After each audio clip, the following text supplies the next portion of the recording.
W-Ebby. I'm back with another video, and today I am introducing a new segment on my channel, and it's called Life. Wait, what is it called? Y'all gotta read. All right, I got my notes here. It's called Factual Fridays. So basically, it's a story time, and I am going to come to you guys with some interesting story that's true. So I thought about this because I've been hearing a lot of stories. Like, there's so much going on in the world, and I wanted to, give you guys some of the stories that I've been hearing lately. And these stories, you may or may not be familiar with them. I know I'm going to be covering a lot of topics that's very sensitive and sometimes very graphic, and it's mostly going to be about crime, so that's basically how I'm going to do with the Factual Friday. And today I'm coming to you with a story about a little girl. And in my opinion, she started off, her whole life, she just started off with bad luck. It's just been, it's just a sad story. And these type of stories, they break my heart, but it's also near and dear to my heart. So I don't know if y'all can understand what I mean by that. So it's a lot of times when things are going on in the world with little kids, I'm always following the story. So I remember last year there was a little girl from Houston, Texas, and her name was Malia Davis. And I closely watched that story, like from beginning to end, until they found her remains and everything. So I might do a Factual Friday when I get some more information on Malia Davis, because I am very familiar with that case. And also I know from, I think it was Alabama, there was a case with a little girl, and her name was Cupcake. That was her nickname, So I'm going to be getting some stories together for story time. But today, let's get right into the story for today. So today the story is coming from Lawrenceville, Georgia, or Gwinnett County, Georgia. And in Georgia lived a little girl whose life mattered. A little girl who was loved by many people and is still loved by very many people. So it just breaks my heart that this little girl had to endure this. So let's just jump right into it. Her name was Imani Gabrielle Moss. She was born April 23rd, 2003. This story, it is what some people in the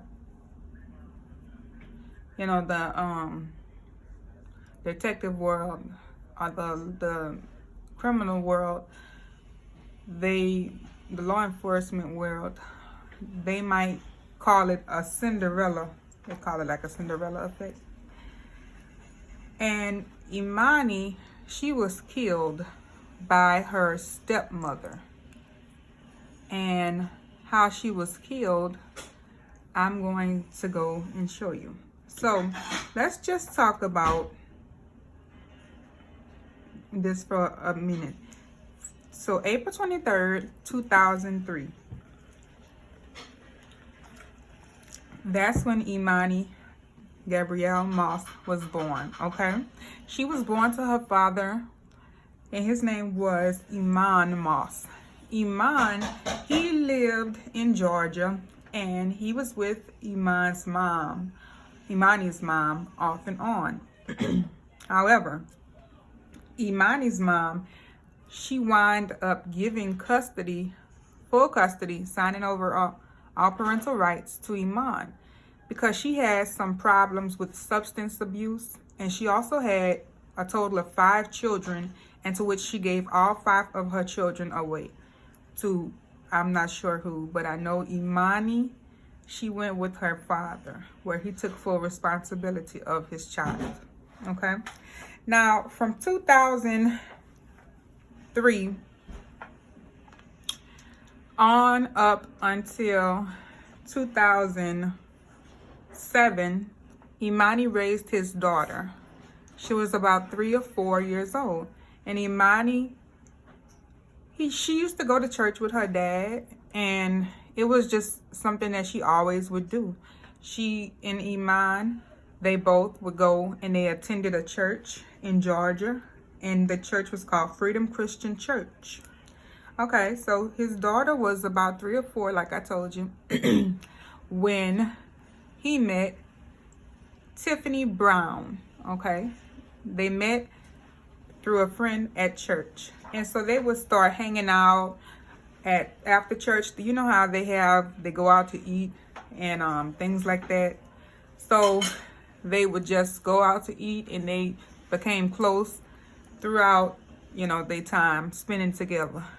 They got close, and they say the relationship moved pretty fast. So he met Imani. They say they got along well, and that's just how it was. And they wound up getting married, and it was a very quick type of situation. It was like within a few months, when they started dating, they moved in together. The relationship moved and progressed very quickly. So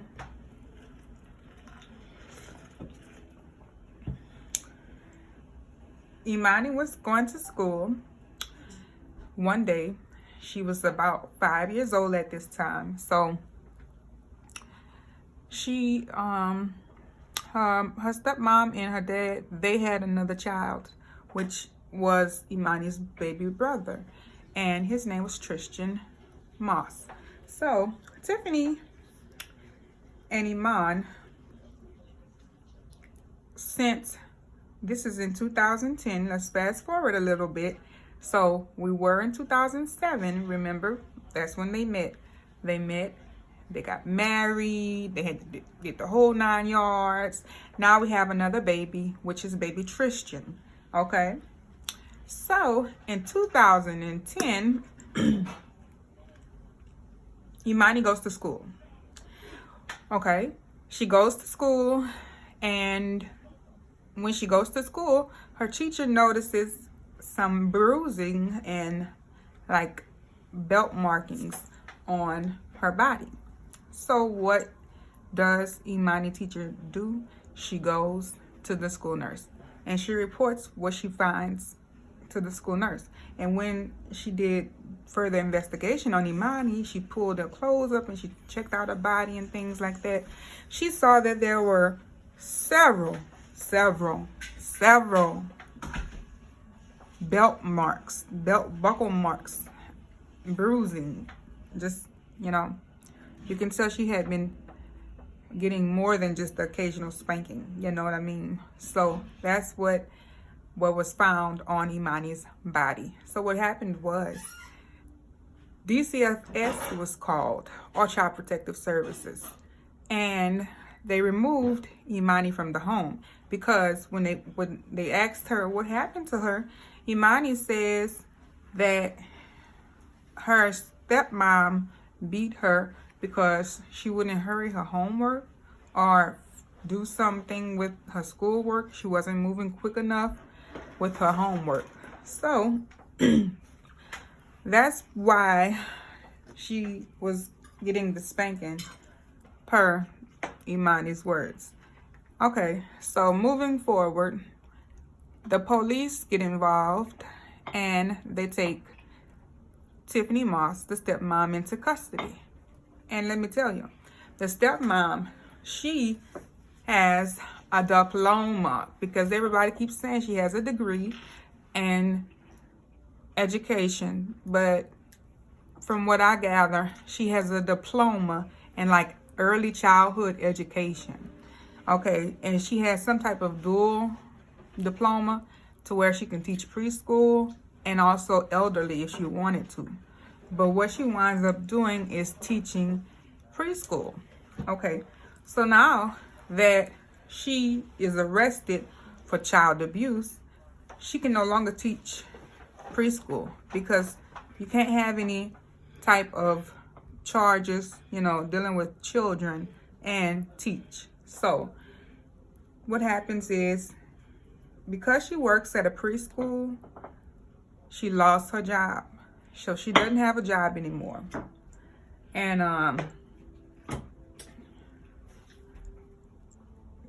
don't mind me, my husband is eating in the back. I just don't know why he's over here eating. So so she go ahead and I'm sorry y'all, I don't mean to laugh, but I'm just laughing at him. So she goes on and she's sentenced to 5 years probation after the incident with Imani, with the spankings. Okay, so she lost a job. That's number one. She lost the certification to do the early childhood education, and she also, you know, she lost her ability to go anywhere. She has these pending charges of what she's on this probation. All right, so what happens next is, between the year 2000, oh my God,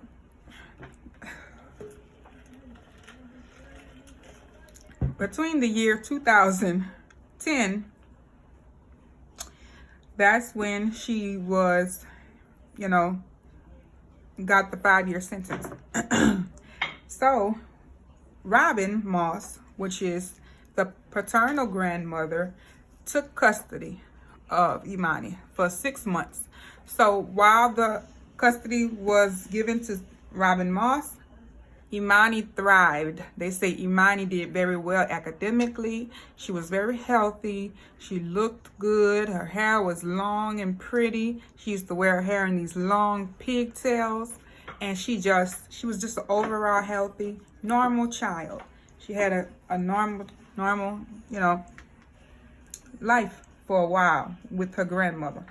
Okay, so in order for her parents, Iman and Tiffany, to get custody back of Imani, they have to do anger management classes.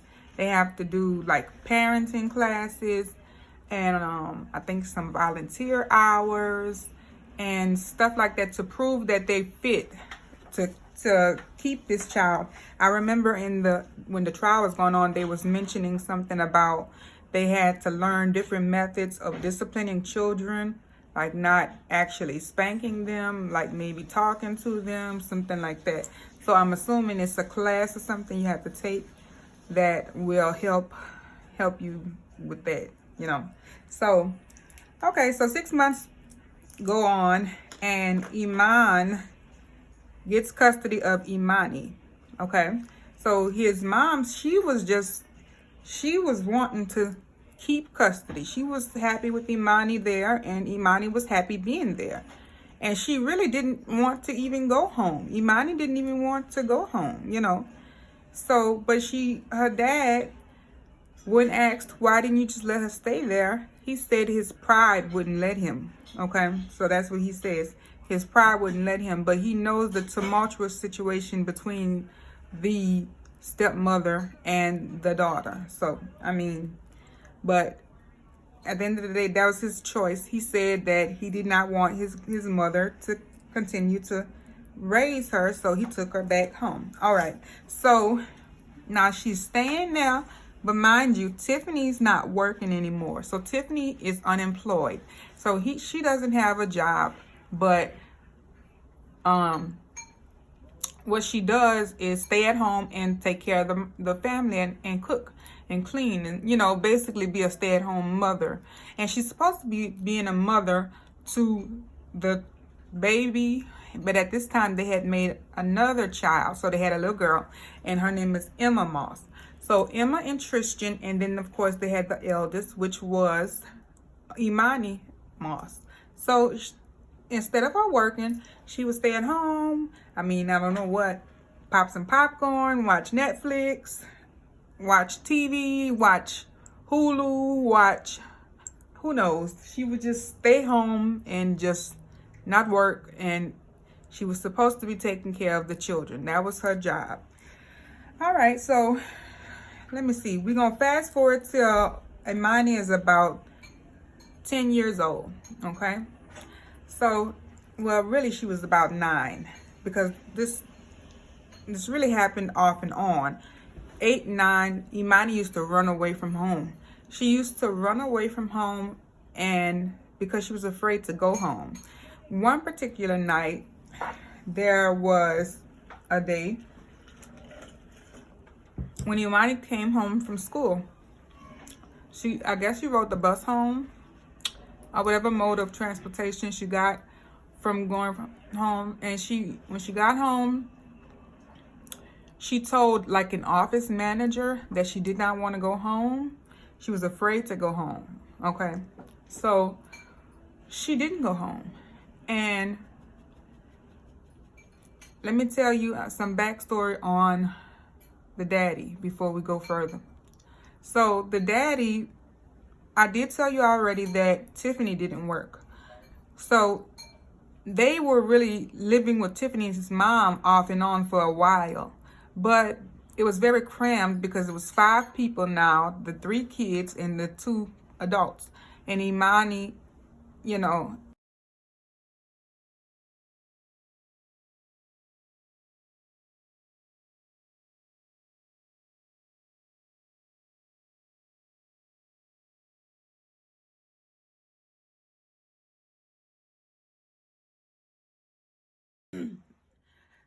so Iman was the only one working in the family.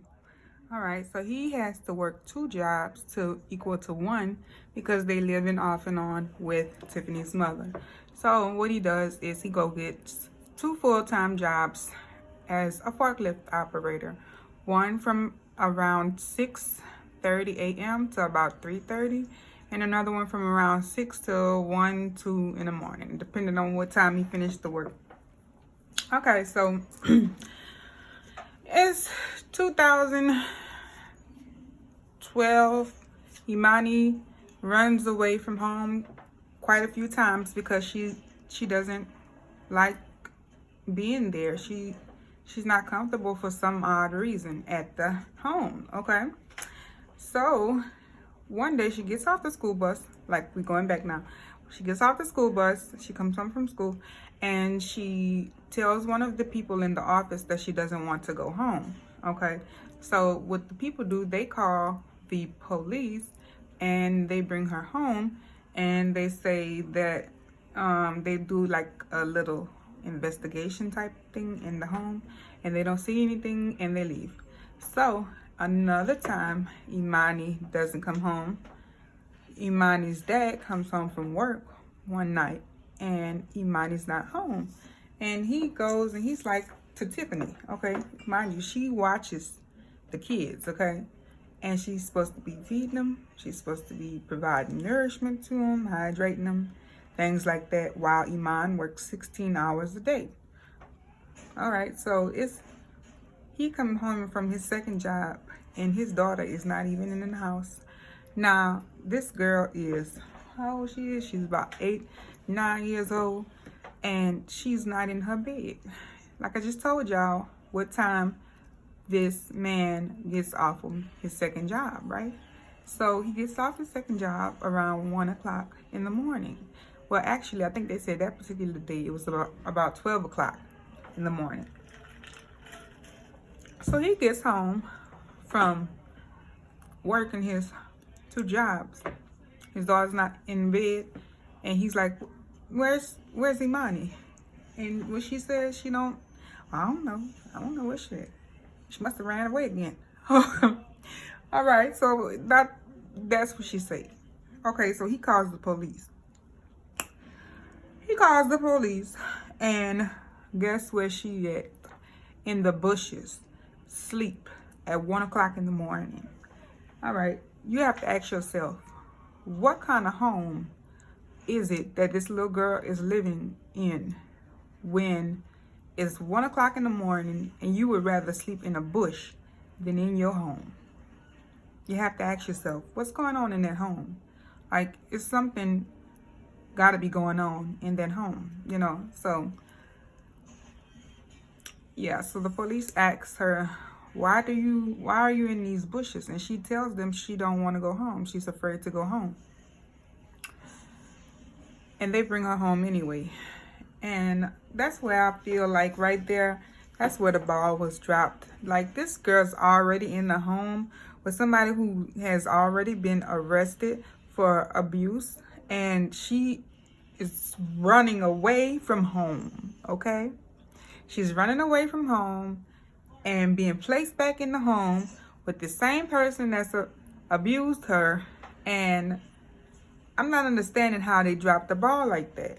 You know, it's not making sense to me. All right, so let me keep on. I'm not gonna drag this out because I'm tired of hearing about it. I just want y'all to understand this is a shame. It's just a shame. It really is. But so they put the child back in the home. That's what they do.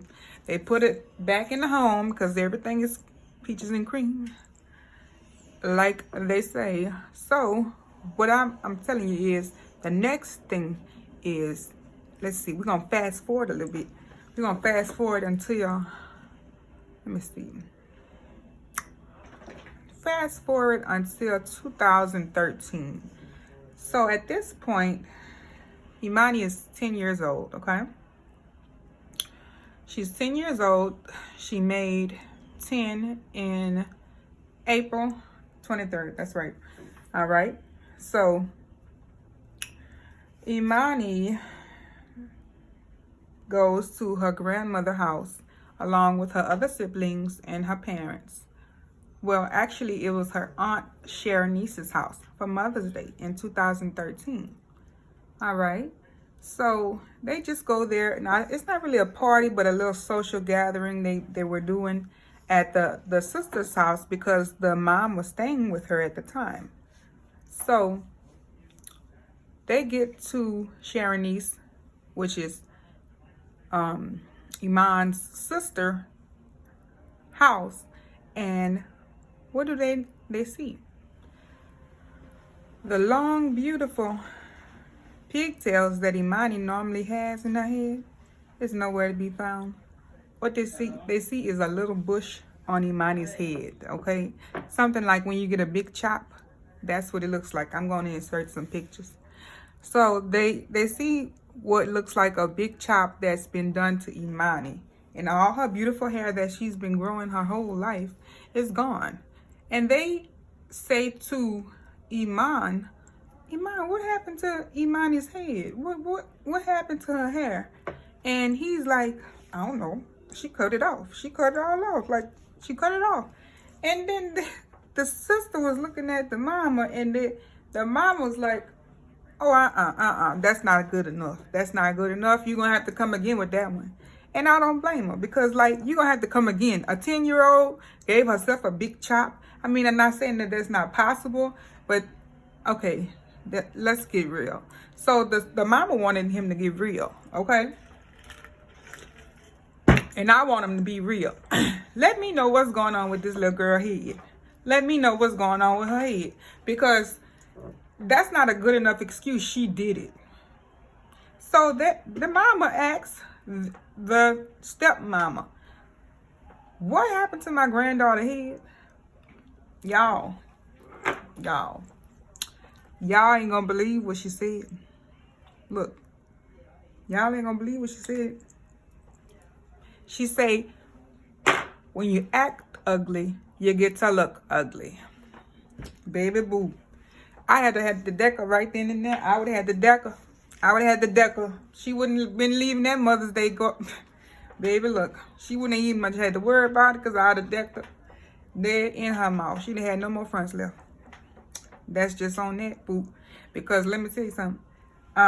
So anyway, they leave and go about their business, but they heard talk about possibly for the new year, they're going to be homeschooling Imani because of course Tiffany has this big fabulous degree in education. Remember that diploma, that dual diploma that she was talking about?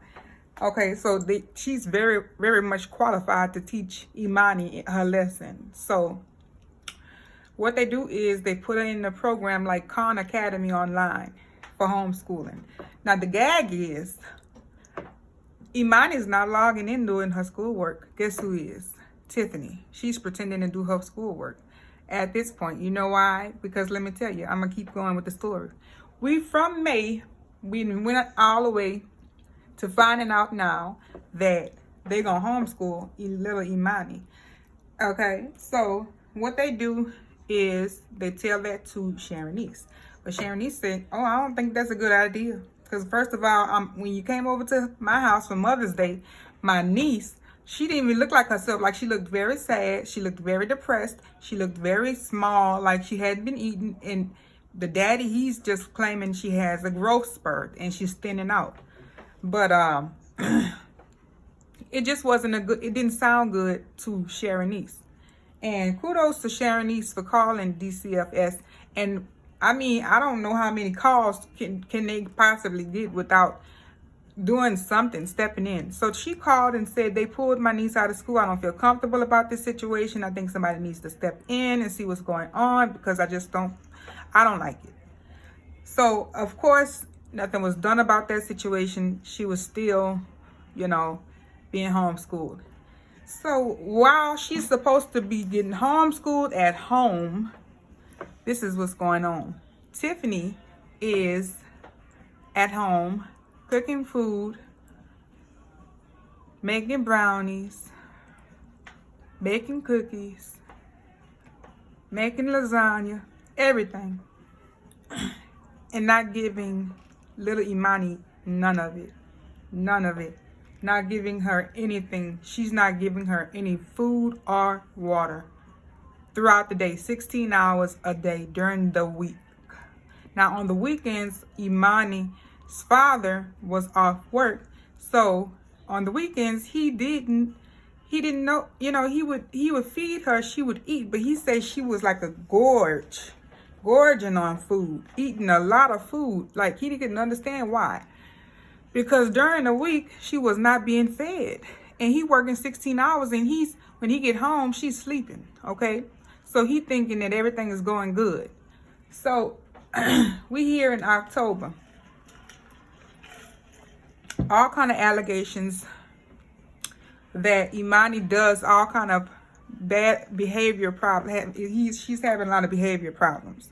That's the things that Tiffany would be texting Iman while he's at work all day. Okay, so during the day she would be texting him, oh, Imani did this, Imani did that, all day long.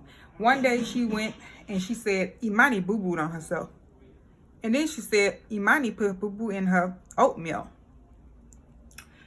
She just saying those things. So a 10-year-old, she boo-booed on herself. She don't know where to go to boo-boo at. All right, so she was saying she put boo-boo all over the walls and all kind of stuff. So, anyways, don't mind my husband in the background. So, anyways, after that, they asked the dad in court, well, when she was telling you that Imani was experiencing all these behavior problems, what did you do? He said, I didn't do anything. So you didn't think to question your daughter about the behavior or ask her, was everything all right? No, I ain't really think to do nothing. To me, he seemed like something wrong with him. He seemed very gullible, very naive. And for you to not know that your daughter was wasting away is sad. It shows the lack of attention that you were paying towards your child, to not get help, and you see your child and to think she's just basically experiencing atrophy in the bed, and just so going forward, One particular day, Tiffany texted Iman and said Imani burned herself. And then he was like, what? Like, he was asking, what happened? You know, what happened? And she was, at first, she couldn't get her lies straight. She could not get her lies straight. She was saying first that she was reaching for some leftovers, and she poured the leftovers over her, all over her body. Then she said she was trying to boil noodles, and she poured the boiling water on her body. So she had severe burn wounds on her body, and she said she put some aloe vera lotion on it. I'm going to just rub the aloe vera lotion on it. I'm just rubbing the aloe vera lotion on these 2nd-degree burns, 3rd-degree burns. Everything will be all right. Because, you know, and so he goes for it like a fool. He goes for it. And on the 28th of October, something was going on with their car. They had a Trailblazer, which was partially new to them.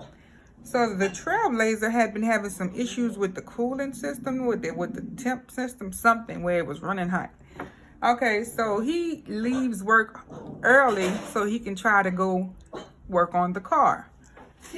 While him working on the car, he was home, and he was home around 10:30. And when he went in the house, he saw Tiffany and Imani in the bathroom. Imani was in the bathtub, and her eyes were rolling from side to side as if she was having a seizure. And he was like, I need to call 911 so I can see what's going on with my daughter. And she was like, no, you can't do that. You can't call 911 because first of all, you know, I'm on probation, and got them, you know, had that case, and I don't want to go back to jail. You know, we're going to break up our family. You better think about that. So guess what he does? He picks Imani's frail body up as she's seasoned in the bathtub, puts her in the bed, okay? Puts her in the bed and proceeds to, first of all, he tried to give her baby food. That's what he claimed he did. Tried to give her some infant meal, and because she looks bad. But he says the way she was looking, like she was at the point of no repair. No repair. The point of no repair. So what happens next is, you know, they just go about their day-to-day life. He continues to go to work like he don't have a daughter in the bed dying, and she's wasting away. Okay? Imani stayed in that bed for about 4 days before they got her out that bed. During those days, Tiffany continued to live life normally. She went out with her sister and mom for her little sister's birthday dinner. They went out to dinner, took pictures, took selfies, took ussies, posted them online, kikied and ha-ha, while her stepdaughter was wasting away in the bed. Okay, so next, what you think happened next? Let me think. Imani dies in the bed. Imani's to the point where she's defecating on herself. She can't walk. She's not ambulatory. She's malnourished. She hasn't been eaten. Her body's in starvation mode. And she starts having bowel movements on herself. Having bowel movements on herself because she can't go to the bathroom. So Imani sits in that bed for 4 days, and Imani dies. A slow, miserable death. And one day, Tiffany decides to call Iman and tell him Imani's dead. And what does Iman do? He continues to work his shift. He gets home at around 3:30, and he finds his daughter ice cold. Ice cold. I'm sorry. I think he was at his second job when she told him that she was dead. But because I think he said it was nighttime. Yeah, it was. So he came home at night and he saw his daughter dead. And he was like, that really messed me up. But you knew she was gonna die. What you thought she was gonna do? Sit there and just what? What you thought she was gonna do? Oh, I couldn't even operate the forklift because I was just messed up. I was real messed up. So he goes on to plead that he was so messed up because of what was going on, and he proceeds to wrap his daughter's dead body in a blanket and put her in the computer room. And she stayed there for a couple of days. And he would go there every day. And he would mourn the loss of his daughter, you know, in a wrapped blanket. So they say, we can't keep her in this house forever. And we're going to have to call the police or something. And Tiffany said, no, you can't do that because I'm going to go to jail. And you know what? I got them pending charges on me. And you ain't going to be able to do that. God forbid they do something to my children. Lord have mercy. If something happened to my children, I'm going to be in bad shape. Bad shape if something happened to my children. So guess what they do? They decide, you know what? We're going to have to take care of this situation. We got a situation on our hands. We got this situation, which she always been a situation, which she was always a nuisance to Tiffany. Tiffany was never a mother figure to Imani. Imani was a nuisance to Tiffany. And she felt like she had to get rid of her, that nuisance that was interfering in her happy home. So this was very fine for her. Very, very fine. She couldn't be happier, in my opinion. That's just a matter of opinion. But I'm just saying, you starved this little girl to death. You starved her to death. Okay? And then you want people to feel sorry for you losing your kids. You want us to feel sorry for you not breaking up your family. Make it make sense. It don't make sense to me. So, all right, so this is what they do. They go to Walmart. How about this here? Buy a tin can trash can, huge leaves, garbage bags, duct tape, classic story. They buy some coals, lighter fluid, Clorox to clean up the situation, and they proceed to wrap the frail remains of little Imani in a garbage bag. At this point, rigor mortis has set in. Her body stiff as a bone, as stiff as a stone, like stone stiff. And they wrap her body up, but you know they're trying to manipulate the body and get it to lay a certain way, but her body is like a stone. It's completely rock hard, and it's not easily manipulated. So yeah, they continue to do what they have to do to try to get her in that trash can. And when they get her in the trash can, they ride around town looking for a good spot to burn her body. They found a location. They get out. They set fire to the trash can. Pour the coals in there. Pour the lighter fluid in there. And they set it ablaze. They didn't have it set for even 15 minutes. And they decided that it wasn't going to work. They decided that the situation, it wasn't going to work. They was going to have to figure out something else to do with Imani's remains. They said they was trying to reduce her body to ashes. And he said it didn't seem like it was going to work out in his favor. So they did, this is what they did. They put the top on the trash can to smother the flames. And he said he had some old shirts in the back of his trunk. And he used that to pick up on the trash can because God forbid he burned his hands on this burning trash can with the remains of his 10-year-old little daughter in it. God forbid he burned himself. But Tiffany, she was being a good wife. She was helping him carry the remains of the child that she starved to death. While their two healthy children are in the back seat of their Trailblazer. They load the truck back up. Iman, with this child in the back of his truck, continues to go to work for a few days. A few days, y'all. He continues to go to work with the daughter in the back seat. He has a best friend / cousin named Rudy, who he meets at a Quick Trip gas station one day. And he tells him what's going on. He says, man, I can't do it no more, man. I gotta tell you what's going on. My daughter in the backseat. The man like, what you mean daughter in the backseat? Is she back there? Sleeping, probably looking like, is she asleep back there? No, she's in that trash can dead. The man like, get me out of this car. Get me out of this car. And he's like, man, what you think I should do? I don't know what to do. He says, you don't know what to do? Call 911. Like, what are you thinking? Call 911, Iman. Iman, he I guess Rudy goes wherever he goes, because, I mean, he had to get out of Dodge, and I don't blame him. And the other one, Iman, goes home, and he says, Tiffany, I'm not doing it. I can't do it. I'm calling 911. So Tiffany, what she says, oh, you call 911. Oh, Lord have mercy, Jesus Christ. I can't believe this here. I'm about to lose my children, my kids.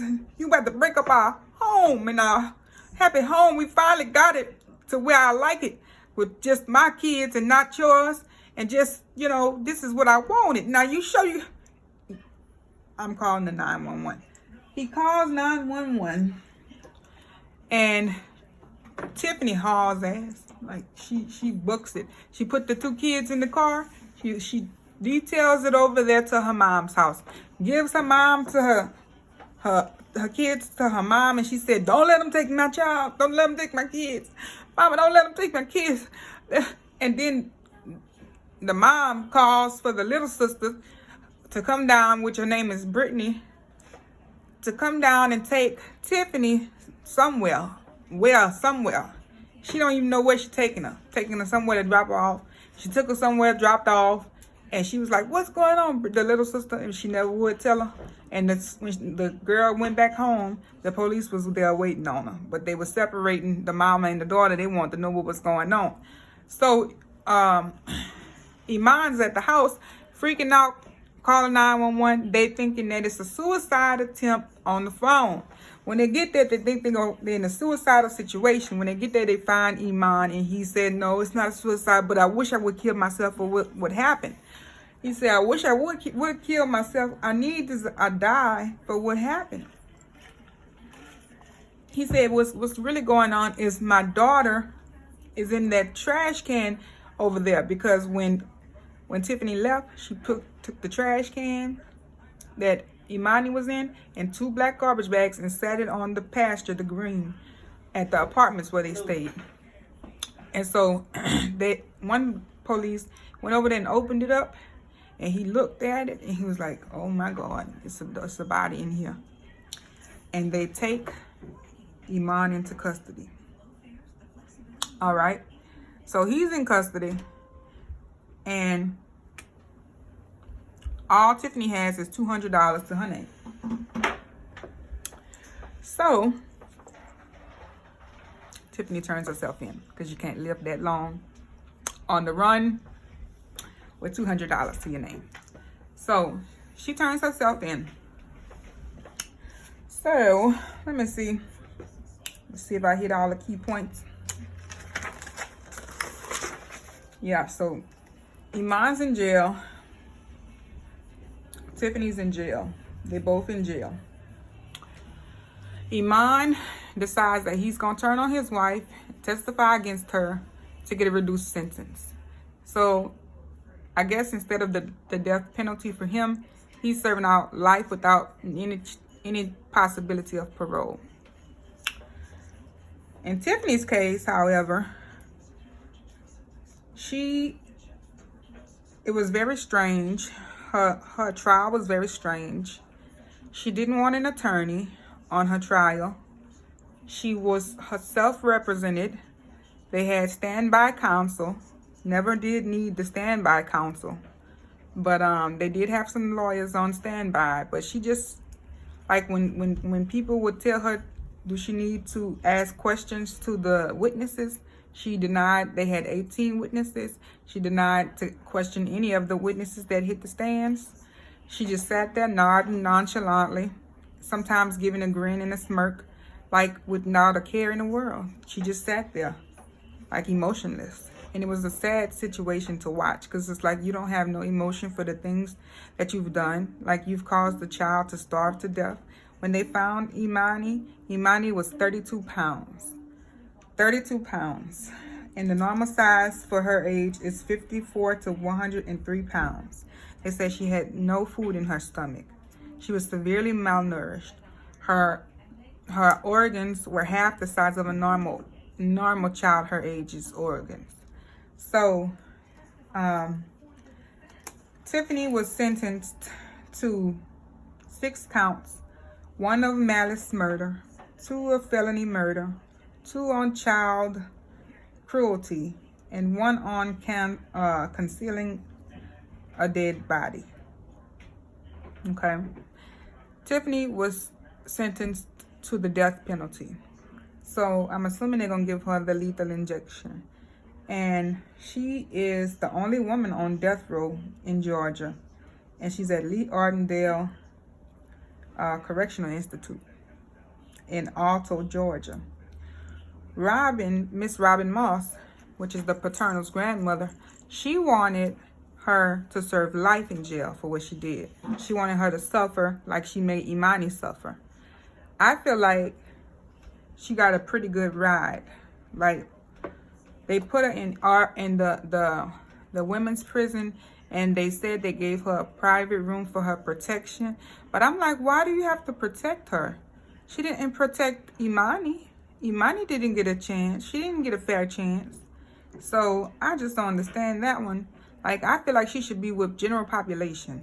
I feel like she should be somewhere where somebody can whoop her ass.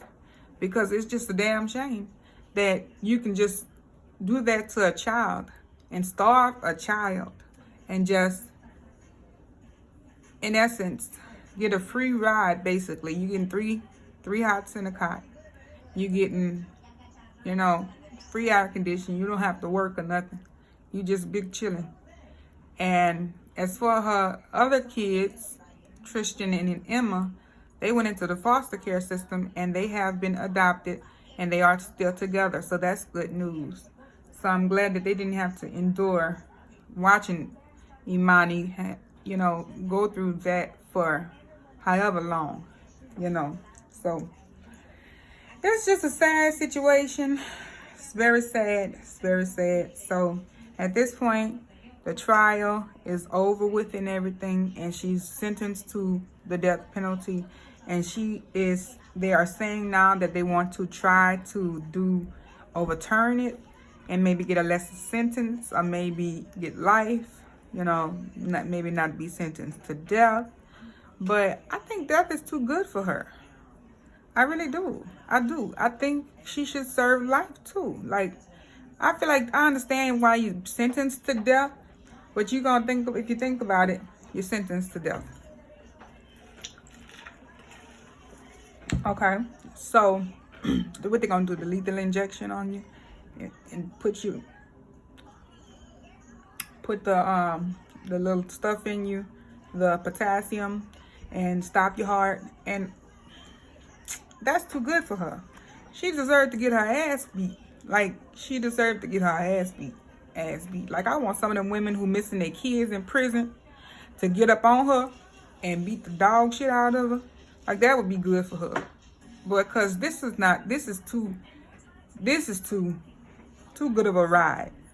You know, it's just too good of a ride. But yeah, that's all I got for y'all today. So if y'all like this story and you want to hear more Factual Friday story times, just let me know. If you found it interesting, if you knew anything about this case, and if you know a case about specifically, I'm not always gonna do it on little kids, but when something happens to little children, I always normally follow the story.